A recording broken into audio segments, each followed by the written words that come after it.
Welcome to Supply Circles, stories from the innovators, disruptors, and improvers in supply chain management today, brought to you by AI Group. Hello, I'm James Scotland, and this is Supply Circles. In this podcast series, I interview supply chain professionals and influencers, and we discuss the latest ideas and concepts, and I seek new tactical and strategic solutions to the current three big issues of supply chain digitalisation, decarbonisation, and ongoing disruptions. Today, I'm talking with Tim Owen from an industry cooperative called Hunter Defence. I'm going to chat with him about the benefits of supplier cooperatives within structured supply chain. Tim is a passionate industry advocate, a passionate believer in business, and he's a damn good fellow. So I'm pleased to have him on the show. You know, a key aspect of being successful within modern supply chains is in understanding the changing face of success, the changing demands of our clients, changing expectations. And this is even harder within the dynamic and changing, yet structured and highly regulated supply chains, such as defence industry, oil and gas, and a few others. The structured supply chains operate in a clearly defined hierarchy of a major buyer that contracts a package of works to a small number of tier one contractors or primes. And from there, there's a cascading levels of suppliers, tier 2, 3, and 4.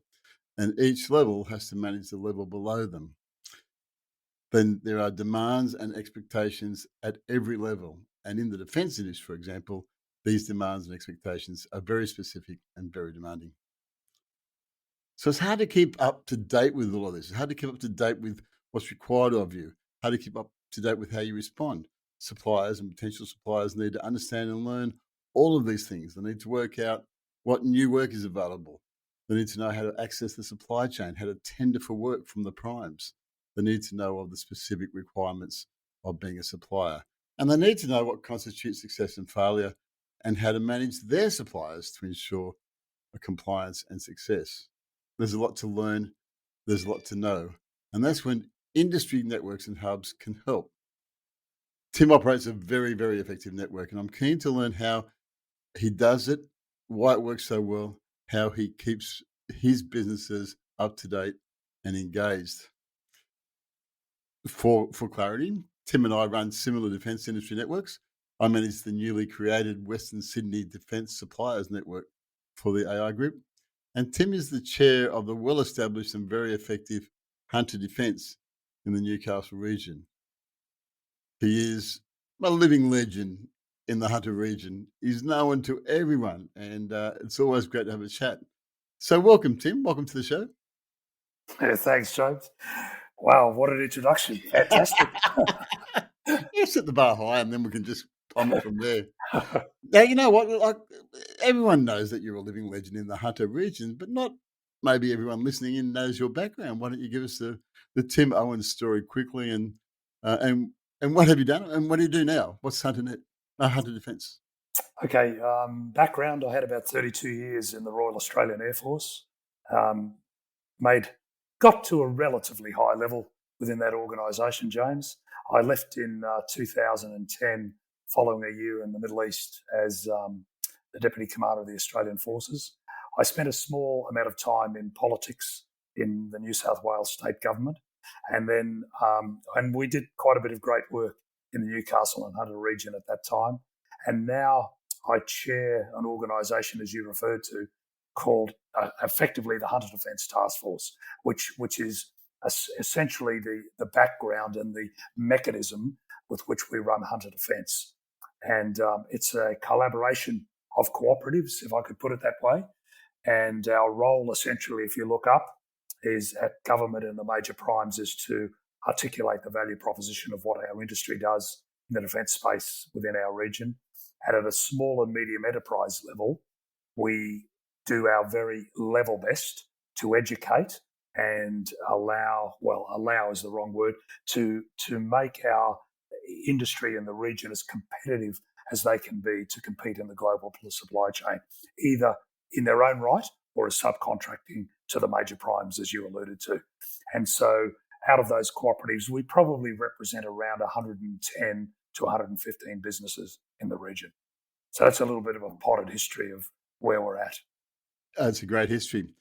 Can I take you back to the Middle East and where you were assistant commander? I think deputy commander. Yep. Well, people talk to me about defence, and they always sort of say it's so hard to get into, and I like to refer to the fact that the whole point of defence is that when the commander, the brigadier or the major general, whoever the warfighter is, says, "I need uh, this to happen at that time at this place," everything must happen and everything must work. There can't be the failure. You can't sort of say, "Let's send some vessels on a ship over to a Pacific island." The ship breaks down when they get to the Pacific island. The cars don't start. The guns don't work. The food doesn't work. And so, if defence are going to buy anything, they must have absolute belief that it's going to work at the time. Is that the fundamental of defence industry?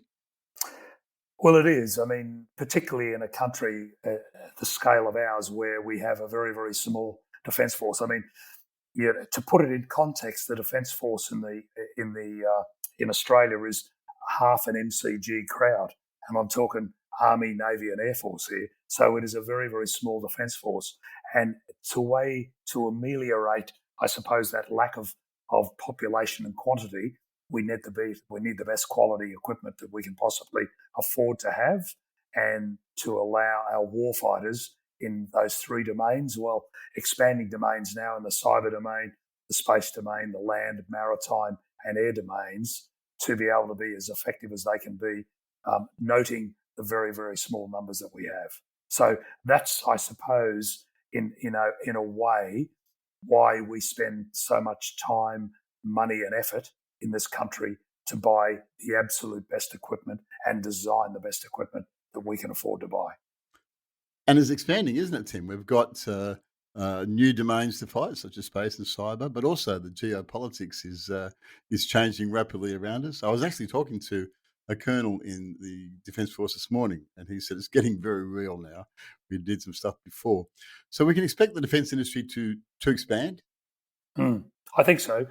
We can expect the Defence Force to expand, as long as the current government continues on that expansion road that the previous government announced, in the order of around 80,000 as the scale of the Australian Defence establishment. But yes, you are right in the context of the geopolitics that we live in are becoming closer and closer to home. And you can see what's actually happening in Ukraine. While it's not close to home, it gives us a very good insight into what modern warfighting capability is required, regarded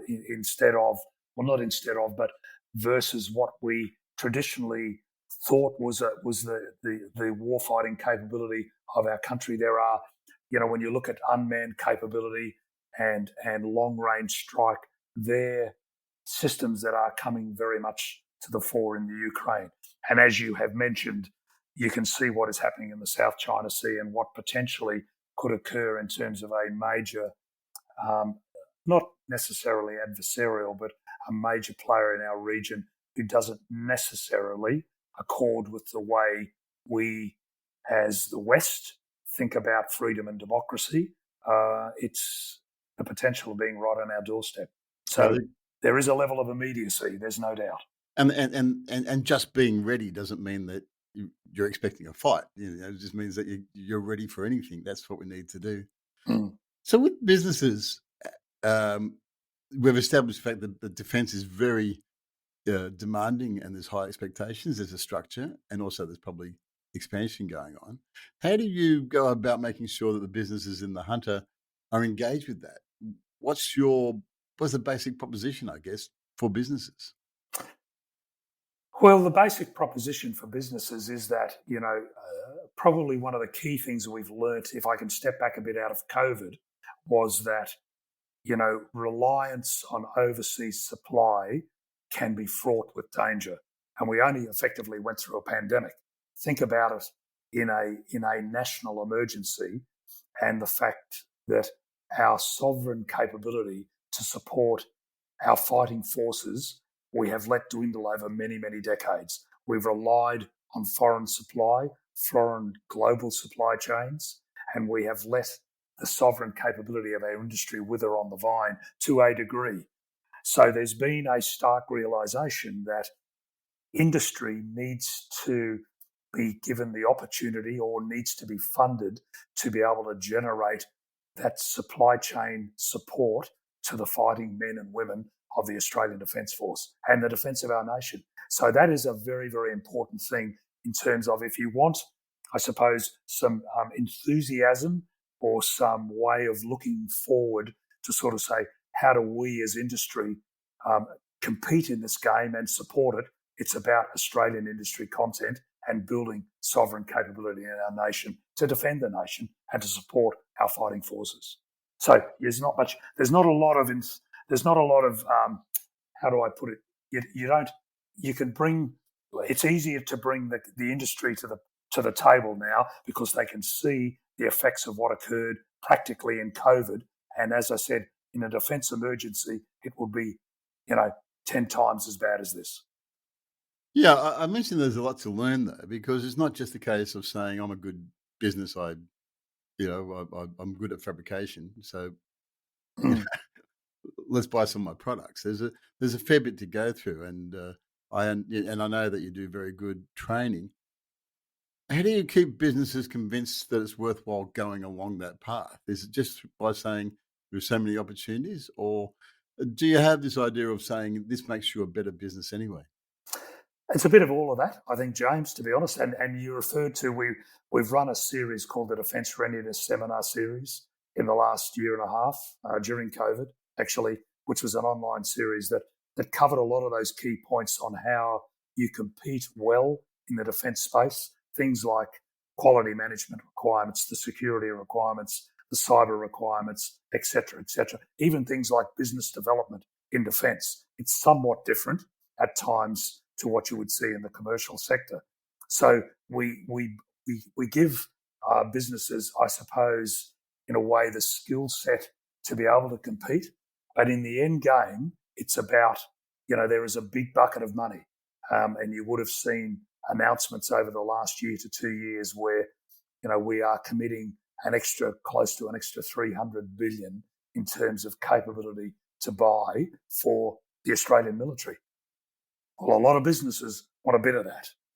and to be successful and to make money, you've got to be in a position where you are well prepared to compete in that game. So to a degree, it's about sovereign capability, but it's also about, practical business issues. It's about the balance sheet. And if you've got a good capability and you can sell it to defence, there is a lot of money to be made. So this doesn't really suit small businesses? Oh, it does. It very much suits small businesses. When we talk about euphemistically a thing called the global supply chain, that is about the ants on the elephant. They are SMEs within our country who are in a position to be able to compete for, in their own right, particular contracts, but importantly also significant subcontract support to a lot of the major primes that we deal with. And while they are US to a degree and British, if you like, Australian businesses, really it's the SMEs in our part of the world who build the capability. The major players are not builders of equipment. They are system integrators. The people who manufacture effectively are 80% of the time Australian businesses who are manufacturing, and the bigger prime does a lot of the systems integration work. Yes, this really is a supply chain situation where there is smaller companies feeding into a system rather than just a big organisation per se. It's a systems thinking. One of the things you hear a lot and people sort of get confused about is there's an acronym, the AIP, Australian Industry Participation, I think, and then there is global supply chain. Just like you just mentioned, can you just explain the difference, or is there a difference? Is it the same thing? Yeah, I mean, there is some differences, and there's a lot of similarities. I mean, it comes back to what I've said a couple of times before. We need to have sovereign capability in our country to be able to support the defence infrastructure, the defence beast here within this country. So, you know, they compete also, though, in that context within a global, in a global market. So let's take the F-35 for instance, the Joint Strike Fighter, which primarily is housed in our region. There is global supply chain all around that aircraft. And there are a number of companies throughout the world who participate in that global supply chain, who make the equipment to that large systems integration piece, which is essentially the aircraft. So it's about sovereign capability, but it is also about export opportunity and also participating in large global programs. And that's a key example of how there have been billions of dollars made by Australian companies in the F-35 program, and primarily because we are a participant in that program for obvious reasons, but it's a bit of both, if you know what I mean. After the break, let's come back and talk with Tim Owen. If you have supply chain or business improvement challenges, contact AI Group's Business Improvement and Growth Hub. The Big Hub is a library of practical and relevant resources designed to assist member businesses to grow and improve. The Big Hub also includes an extensive network of experienced, pre-qualified business improvement consultants. For more details, contact big@aigroup.com.au. That's big@aigroup.com.au. It's an inspiring story that you tell, that it's a big beast. It's a monster global beast with a lot at stake, and yet it's possible to be the fleas on the elephant. It's possible to be the ant on the elephant, that it is possible for SMEs. I imagine in your network there is a lot of situations where two business people have met at one of your functions and they've started cooperating together in order to increase their capability for defence. Do you see that kind of networking growing as time goes on? Yeah, very much so. In fact, some of the forums and conferences that we run, one of the biggest takeouts is the networking opportunity. You may see a business 5 kilometres down the road and you go, "Oh, I didn't know you did that." So those networking opportunities grow, and it allows you, and we tend in the Hunter as well, pardon me, to bring manufacturing clusters together. So we might have 4 or 5 businesses who have not necessarily similar capabilities, but capabilities that complement each other. And then we can bid for bigger contracts as a collective group. And so we tend to do quite a bit of that. Or we might look at an advanced manufacturing group who might be able to meet some significant requirements for a major prime for a particular project. So we do quite a bit of that work as well. But you are correct. Networking is, to be frank, 60 or 70% of it. And what we also tend to do in this region is we bring the major primes in on a regular basis who will talk about programs they're going to be bidding for. They will also then articulate the subcontracting opportunities as they see them to meet particular AIC requirements that are put on them by Defence. And so we then have an opportunity to work closely with those primes and talk individually, companies one-on-one with them, or collectively as a group to say, well, look at our region. Here's what we're good at. Here's the capability that we have. Here's the capacity we have to support your program. AIC being Australian Industry Capability. Australian industry capability, Australian industry content. What you tend to, in the major contracts within Defence, we call it AIC, it's content. So there may be a major project where Defence will stipulate 55% of this must be AIC. Yeah, right. So they've got to go out and find companies who can do that. But it's interesting to hear you talk about clusters. Overseas clusters are a big deal. In Europe in particular, they are a big deal because they have these sort of small areas where they bring all the businesses together and say, how about we as a collective solve this problem? In Australia, traditionally, it hasn't been the way we operate. We tend to be more competitive than collaborative, and partly that's because people aren't prepared necessarily to work together. So I'm keen to see how do you make that work? How do you get them to trust each other? How do you get them to work together? It's not competitive, isn't it? You bring in aligned industries that can work together to solve a problem.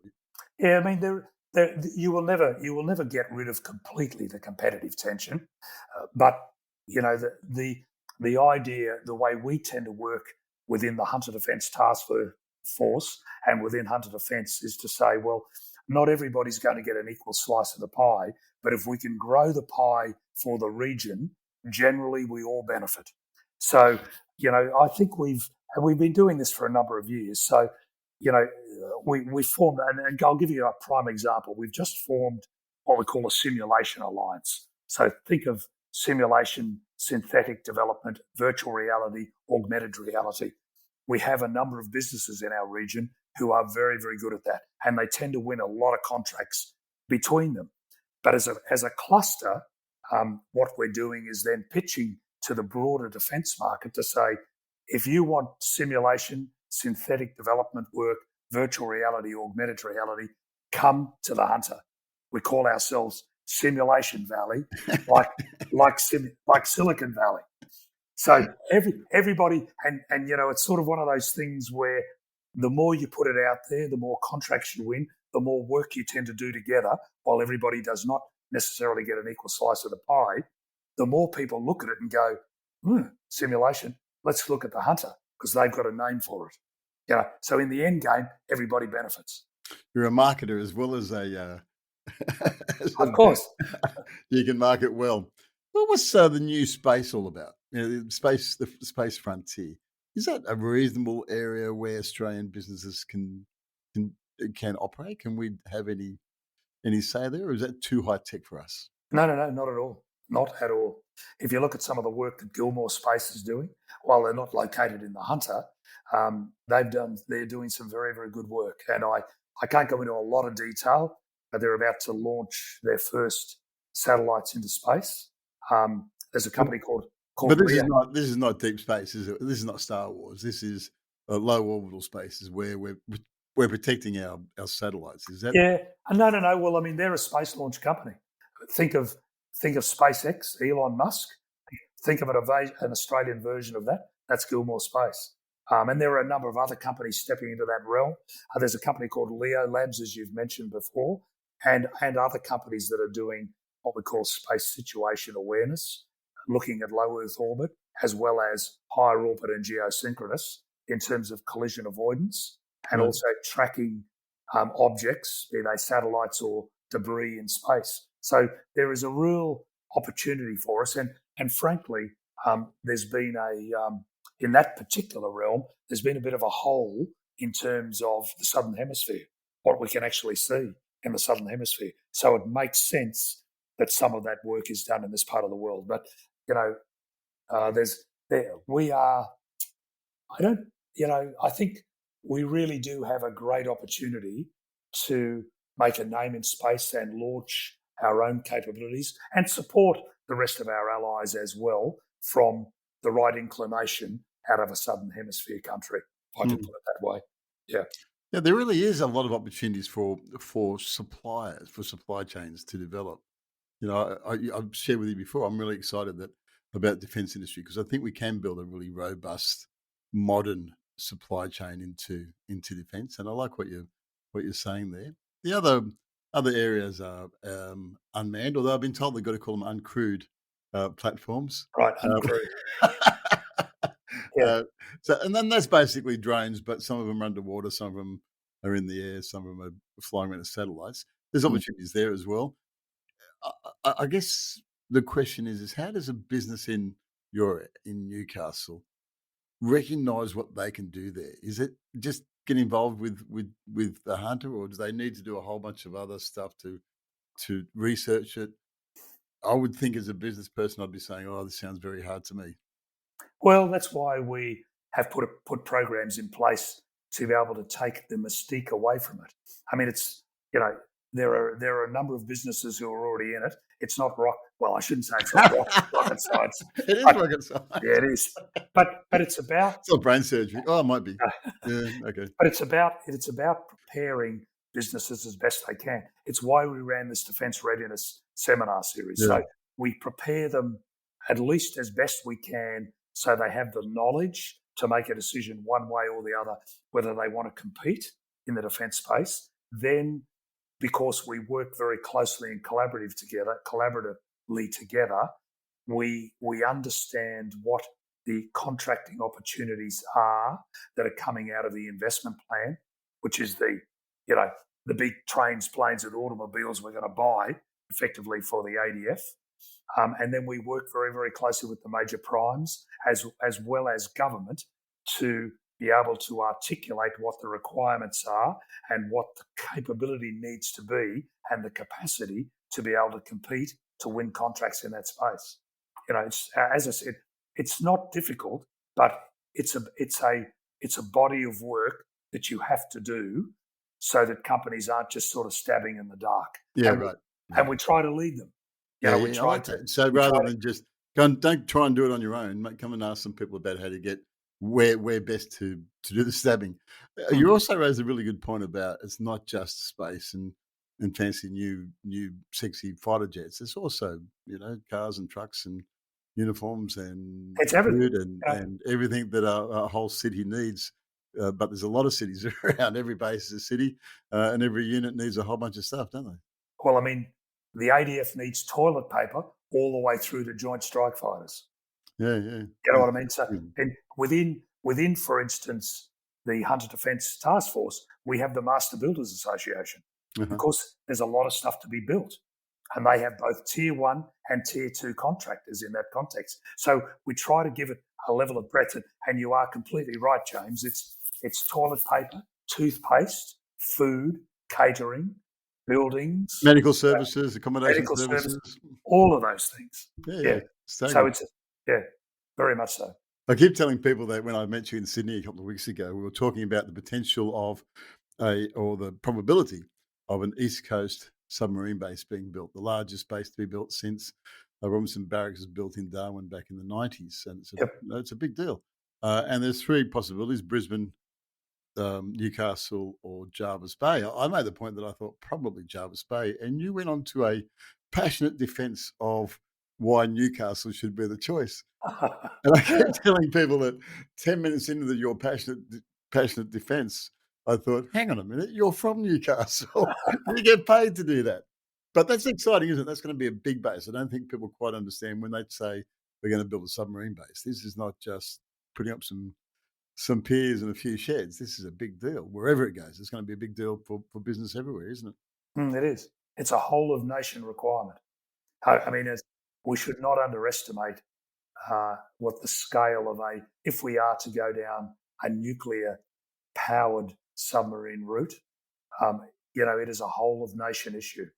And the reason, and I'm not going to try and sell your listeners in on Newcastle, but all I can do as essentially, I suppose, the chair of industry here is to articulate the capability that we have in this region to support something of that nature, whether it's submarines or it's a broader East Coast basing requirement, which I think is a smart strategic decision to do that in a broader sense than just Garden Island. Then, we have a capability in terms of shipbuilding heritage. We have very, very capable companies in this region that build extremely complicated combat systems and, et cetera, et cetera. So this region has a very strong, highly technical blue-collar workforce as well. So when you roll all that together, if you're thinking of diversifying the hunter economy to a degree away from fossil fuels, then this is a perfect way to look at that. Well, I'm glad you didn't try and sell us on the hunter. The purpose of this chat was to try and flesh out the fact that defence is a big, unwieldy, massive beast going in all sorts of different directions, and there's a massive procurement process.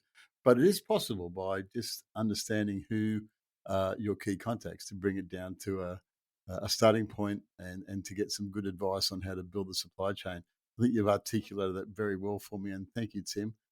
My last question, I guess, is about communication. How do you communicate with the businesses? Is there some sort of secret high-tech defence, infrared communication system going on, or is it good old-fashioned, let's get together and have a presentation and a beer? We do a bit of both.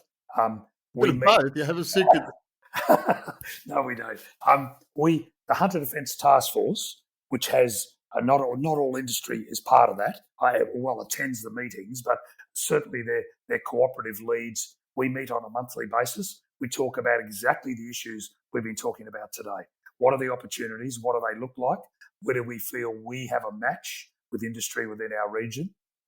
So we meet on a monthly basis, and then we send that information out to the members. We also run forums, a number of forums on a quarterly basis, where we talk about those projects. We bring major primes in, we bring government in, we get ministers in to talk about where they're going, and we run annually a Hunter Defence Conference, which is the only regional defence conference in Australia, and that's held in the Hunter, and we're in our 10th year of running that. And there we get the politicians, the key capability managers from Army, Navy, Air Force and Space, as well as the major primes, to talk directly to about 80 to 100 companies in the audience about where they see things going over the next year. And that's how you do it. When I was a young man, I was a pretty successful sales manager, and I went over to operations and started running supply chains. So I've been in supply chains for a long time, but I've said to many people over the years, I sell more often when I was in operations than I ever did in sales, because you're always trying to do it. You're a great salesman. I loved hearing your passion, and thank you so much for explaining it. Been good to chat to you, mate. Look forward to catching up soon, and let's keep talking. Thanks for joining the podcast. Absolute pleasure, James. Thanks very much.